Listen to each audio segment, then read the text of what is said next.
hawak nila eh. Scam siguro eh. Scam lang yun. Paikot-ikot na dun oh. Nakita niya lang. Nakita niya lang kasi siguro. Pinigutan nila yung tatlo, di ba? Oo. Hindi dumating yung eh. Napansin ko eh. Tulad sila eh. Pero mahaba dahil yun. Go! Puti kayo sa okay.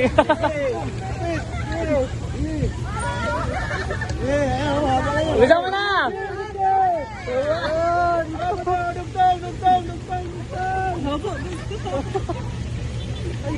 Ikaw umawak sa akin. Ano ba yan? Kaya ba di bumalik? Di bumalik. Di bumalik.